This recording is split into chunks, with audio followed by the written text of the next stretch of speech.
Hello students, welcome to maths class. देखिए, हम last में जो थ्योरम प्रूफ कर रहे थे उसी से आगे चलते हैं। तो हमने यहाँ तक के स्टेप से थ्योरम प्रूफ कर ली थी। हमने ये सिद्ध करना था कि S1 जो है वो Li है और लीनियर स्पान ऑफ S1 जो है वो V/W के बराबर है। S1 को Li प्रूफ करने के लिए हमें एक एलिमेंट्स लिए थे जो स्केलर फॉर्म F के थे और हमने इसको ऐड किया था। ऐड करने के बाद ये टर्म आई थी हमारे पास। इससे आगे हम चलेंगे तो ध्यान से देखिए इसमें क्या क्या हो सकता है। ठीक है स्टूडेंट्स, तो हमने आगे चलते हैं। और हमने जो कहा था यहाँ पर, हमने क्या कहा था कि देखिए बेसिस के बारे में हमने बात की थी। शायद ये पर ही है हमारे पास। ठीक है, हाँ ये देखिए आधार है W का। ठीक है, β1 β2 जो βn है ये आधार है W का। और इसका जो आधार है सबसेट है हमारे पास ये रहा, ये इज अ बेसिस। ठीक है, ये अगर W आधार है S का तो यहां पर जो टर्म हमारे पास बन रही है वो इसी प्रकार से होगी कि ये आने वाली जो डायमेंशन V/W है उसका भी क्या होगा, आधार ही होगा। ठीक है, तो अब हमें जो ये टर्म है, ठीक है, ये जो हमारे पास टर्म है ये वाली, इसको लीनियर कॉम्बिनेशन के रूप में लिखा जा सकता है। किसके? W के रूप में। W के लीनियर कॉम्बिनेशन के रूप में लिखा जा सकता है। ये टर्म है जो हम इसको लैंग्वेज में लिखेंगे। ठीक है, समझ में आया? ये टर्म को हम W के लीनियर कॉम्बिनेशन के रूप में लिख सकते हैं। क्यों? क्योंकि आप खुद देखिए कि α1 α2 जो टर्म हमने यहाँ पे β1 स्केलर्स लिए थे वो क्या है, बेसिस है W का। ठीक है, लेकिन W से बिलोंग कौन कर रहा है? बिलोंग तो कर रहे हैं हमारे पास ये वाला एलिमेंट। ठीक है, इसका मतलब क्या हो, बेसिस को हम क्या लिख सकते हैं, लीनियर कॉम्बिनेशन के रूप में लिख सकते हैं। तो आइए देखिए कैसे करते हैं हम इसको। तो यहां हम लिखेंगे कि α1 प्लस A2 α2 प्लस AM को W के लीनियर कॉम्बिनेशन के रूप में लिखा जा सकता है। ठीक है, और कैसे लिखा जा सकता है वो हम यहां पे लिख के दिखाएंगे आपको। तो यहां पे देखिए आप, ये हमारे पास A1 α1 plus A2 α2 plus AM αm बराबर B into β1 plus B2 into B2 plus, और उसके बाद हमारे पास जो टर्म है वो है Bn इंटू βn, राइट। और इसके बाद हम क्या कहेंगे कि A1 α1 plus A2 α2 plus AM αm, इसको हम इधर ले आते हैं, minus B1 β1 plus Bn βn बराबर में 0। ठीक है, लेकिन क्या है हमारे पास, एक टर्म है कि α1 α2 αm और β1 β2 βn is basis of V of F। ठीक है, ये F की क्या है, बेसिस है। सो इट्स, ठीक है, ये जो टर्म है हमारे पास वो इस किस प्रकार की होगी भाई, बेसिस है α1 α2 क्योंकि इसको हम लीनियर कॉम्बिनेशन के रूप में लिख सकते हैं। इसको हमने लीनियर कॉम्बिनेशन के रूप में अगर लिख लिया और बेसिस किसकी है, V ऑफ F की। इसका मतलब क्या हुआ कि ये सारे एलिमेंट क्या है, लीनियर इंडिपेंडेंट है, यानी कि एक घात स्वतंत्र है। ठीक है, कोई दिक्कत नहीं। तो इसका मतलब हुआ कि ऑल ऑफ A1 बराबर A2 बराबर AM बराबर 0। ठीक है, और इसी के साथ में B1 बराबर कहां तक, BM तक N तक बराबर में 0। क्यों? क्योंकि ये क्या है, Li है, ठीक है, लीनियरली इंडिपेंडेंट है। ठीक है, तो आपने कभी क्या प्रूफ किया कि ये Li है सारे, और सारे A1 A2 AM ये सारे एलिमेंट कैसे हैं, जीरो हैं। ठीक है, तो उसका मतलब क्या हुआ कि W plus alpha 1, W plus alpha 2, W plus alpha M ये सब भी क्या हो जाएंगे, जीरो हो जाएंगे। ठीक है, और किसके बराबर हो जाएंगे, W के। कौन से वाले, ये वाले एलिमेंट, क्योंकि हमने कहा है आपसे कि AM A2 A1 से लेकर AN सारे क्या है, जीरो है, क्योंकि ये Li है। ठीक है, A1 बराबर A2 बराबर AM तक जो भी वैल्यू आ रही है वो जीरो है। तो जो कंडीशन हमने आपको बताई उसकी वजह से जो बाकी बची हुई टर्म है वो भी क्या हो जाएगी, जीरो हो जाएगी। तो मतलब क्या हुआ कि W plus alpha 1, W plus alpha 2, W plus alpha M is linearly independent elements. ठीक है, तो जो हमने कहा था कि लीनियर स्पान ऑफ S1 बराबर V अपॉन W, उससे ही उसका ही यहाँ पे अर्थ हो गया कि सारे जो वेक्टर्स नहीं, हम कहेंगे कोसेट्स जो हैं वो लीनियर इंडिपेंडेंट है। तो इसका मतलब क्या हुआ कि S1 को V अपॉन W के एलिमेंट्स के लीनियर कॉम्बिनेशन के रूप में लिखा जा सकता है। माना कि W प्लस अल्फा, ठीक है, माना W plus alpha be the any element of V upon W। ठीक है, कोई भी एलिमेंट है, कोई भी एलिमेंट है W प्लस अल्फा किसका, V अपॉन W का। ठीक है, तो हमारे पास क्या है कि W प्लस अल्फा जो है एलिमेंट हो गया V अपॉन W का। अब हम कह रहे हैं आपसे कि अल्फा बिलोंग्स टू क्या है, V है, कोई एलिमेंट है। ठीक है, उससे हम लिख सकते हैं can be expressed linear combination. ठीक है, यानी कि एक घात संचय के रूप में, linear combination of basis of V। ठीक है, V के बेसिस के लीनियर कॉम्बिनेशन के रूप में लिख सकते हैं। V की बेसिस कौन सी थी बताओ, V की बेसिस में अल्फा भी आते थे और बीटा भी आते थे। ठीक है, पुराने वाली चीज को आप वापस से पीछे जाके देखिए तो आप पता चल जाएगा कि अल्फा भी आते थे उसके अंदर, बीटा भी आते थे किसके अंदर, बेसिस ऑफ V में। क्लियर, तभी आप इसमें हम मैच कर पाते हैं। तो हम इसको क्या से लिख पाएंगे कि alpha equal to A1 alpha 1 plus A2 alpha 2 plus AN या AM alpha M plus B1 beta 1 plus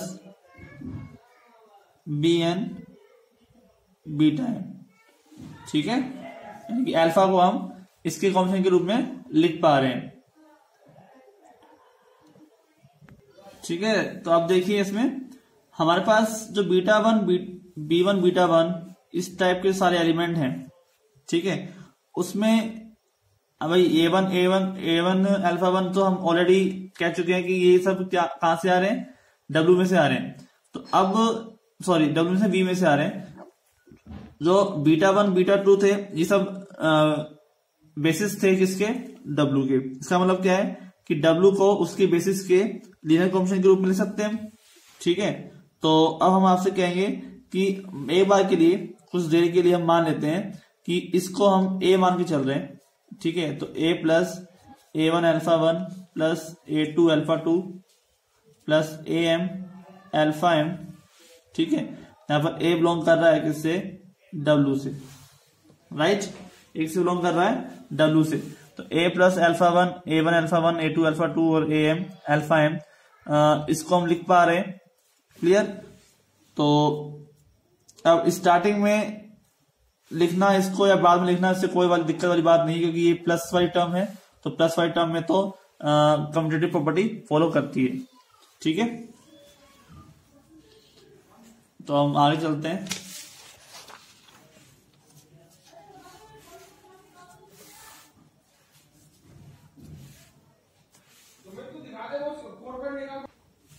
तो W प्लस अल्फा जो है वो यहां हो जाएगा W plus A plus A1 alpha 1 plus A2 alpha 2 plus AM alpha M। ठीक है, क्योंकि जो W है, जो A है वो W का ही क्या है, एलिमेंट है। ठीक है, तो W प्लस A क्या हो जाएगा, W के बराबर आ जाएगा। और साथ में हम क्या जोड़ लेंगे, A1 alpha 1 plus A2 alpha 2 और AM अल्फा M। ठीक है, तो देखा जाए तो ये एलिमेंट भी W में से बिलोंग कर रहे थे, हम पहले भी किया था। तो W प्लस W का ही एलिमेंट, जैसे यहाँ पे A था तो तब भी क्या आने वाला है, W ही आने वाला है। एक रूल हमने पढ़ते थे, फर्स्ट रूल जो होता है इसका, जो प्लस करने वाला, उसके अकॉर्डिंग हम यहाँ क्या लिख सकते हैं, W plus A1 alpha 1 plus W plus A2 alpha 2 और plus W plus AM alpha M। ठीक है, और यहाँ पे क्या आ रहा है, W प्लस अल्फा, राइट। अब एक सेकेंड प्रॉपर्टी होती है स्केलर मल्टीप्लिकेशन वाली, उस प्रॉपर्टी का हम यूज करते हैं यहाँ पर। तो यहाँ पर हम क्या लिख सकते हैं कि A1 बाहर आ जाएगा, क्योंकि A1 से मल्टीप्लाई होता है, तो A1 मल्टीप्लाई किससे होता है, बाद वाली टर्म से, पहले वाली टर्म से मल्टीप्लाई होता ही नहीं है। तो यहाँ पर क्या आ जाएगा, A1 बाहर और यहाँ आ जाएगा W प्लस अल्फा 1, याद आ रहा है। ऐसे यहाँ पे A2 बाहर आ जाएगा और यहाँ आ जाएगा W प्लस अल्फा 2। ठीक है, ऐसे करते करते यहाँ पे आ जाएगा बाहर क्या, AM और यहाँ आ जाएगा W plus alpha M, right. तो यहाँ पर ये टर्म किसके बराबर है, W प्लस अल्फा के बराबर। और W प्लस अल्फा के बराबर होने से ये क्या प्रूफ हुआ कि W प्लस अल्फा को हम W plus alpha 1 W plus alpha 2 यानी कि उसी के लीनियर कॉम्बिनेशन के रूप में लिख सकते हैं। ठीक है, यहाँ पर कोई सा भी एलिमेंट हमने लिया था, हमने क्या माना था कि W plus alpha is any element of V upon W, ये तो माना था हमने। तो W plus alpha V upon W का एलिमेंट है, तो कोई सा भी एलिमेंट ले लो, तो W प्लस अल्फा को V अपॉन W के एलिमेंट के लीनियर कॉम्बिनेशन के रूप में लिखा जा सकता है, राइट। इसका मतलब क्या हुआ कि L of S1 equal to V by W। ठीक है, यानी कि L ऑफ S1 जो है, लीनियर स्पान ऑफ S1, वो V ऑफ W को जनरेट कर रहा है, राइट। और हमने दूसरी चीज भी प्रूफ कर दी।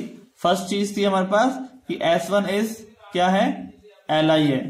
ठीक है, और second linear span of S1 equal to V upon W।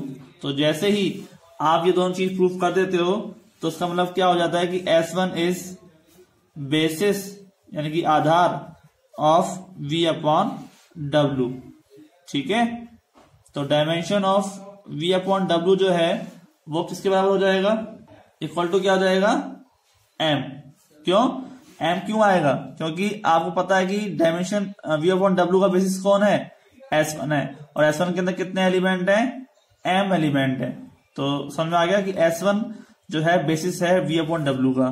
तो V अपॉन W में उतने ही तो एलिमेंट होंगे जो एलिमेंट जितने S1 के अंदर होंगे। तो dimension of V upon W कितना हो जाएगा, M।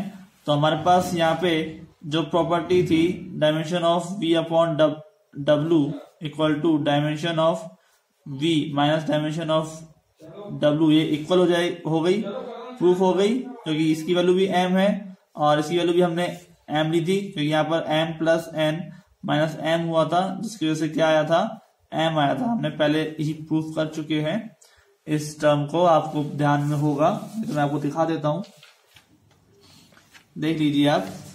यहां पर आपने ऑलरेडी इस टर्म को प्रूफ किया हुआ था, डायमेंशन ऑफ V बराबर N plus M, that dimension of V minus dimension of W बराबर N plus M minus N।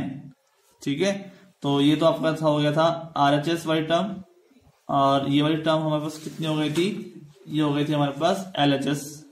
ठीक है, तो LHS बराबर क्या आ रहा है आपके पास, RHS आ रहा है। तो इसका मतलब जो थ्योरम है ये प्रूफ होती है। प्रूफ क्या होती है कि आपके पास यदि कोई भी फाइनाइट वेक्टर स्पेस है, ठीक है, और उसकी कोई आपके पास जो V ऑफ F है, ये तो क्या है, वेक्टर स्पेस है और W ऑफ F क्या है, वेक्टर सब स्पेस है। ठीक है, तो V upon W of F यानी जो खंड समष्टि की जो डायमेंशन है वो क्या हो जाएगा, इस तरह से वो प्रूफ हो जाएगा। ठीक है, क्लियर, कोई दिक्कत नहीं स्टूडेंट्स। तो आज हमने इस थ्योरम को प्रूफ किया, थोड़ी सी बड़ी थ्योरम थी लेकिन थ्योरम है वो इम्पोर्टेंट थ्योरम है। तो दोनों पार्ट को आप इजी अच्छे से बार बार रिपीट करके आप पढ़ें। ठीक है, ठीक है, अच्छे से पढ़ें, उस चीज को काम करें। इसमें ऐसे दिक्कत वाली बात नहीं है कि आपसे थ्योरम नहीं हो सकती, थ्योरम बड़ी है कोई बात नहीं, लेकिन इंपॉर्टेंट की वजह से आपको बार बार इसको रिपीट करते हुए पढ़नी तो पड़ेगी। नहीं पढ़ोगे तो टेंशन है कि भाई आ जाती है तो आधी करोगे, आधे नंबर मिलेंगे। ज्यादा कुछ हार्ड नहीं है, आप दोबारा से ध्यान से इसको पढ़े। स्टार्टिंग में हमें क्या करना होता है कि हमें एक लेफ्ट साइड वाला टर्म जो है वो इजीली प्रूफ हो जाता है। यहाँ पर बेस एक ही है कि अगर आपको डायमेंशन लेनी है तो डायमेंशन लेने के लिए आपको बेसिस देखनी होगी। बेसिस देखने के लिए आपके पास क्या होना चाहिए, एलिनियर स्पान और एल। ठीक है, ये दो चीजें आपको प्रूव करनी ही पड़ेगी। ठीक है, तो मिलते हैं नेक्स्ट लेक्चर में। आज के लिए इतना ही, थैंक यू।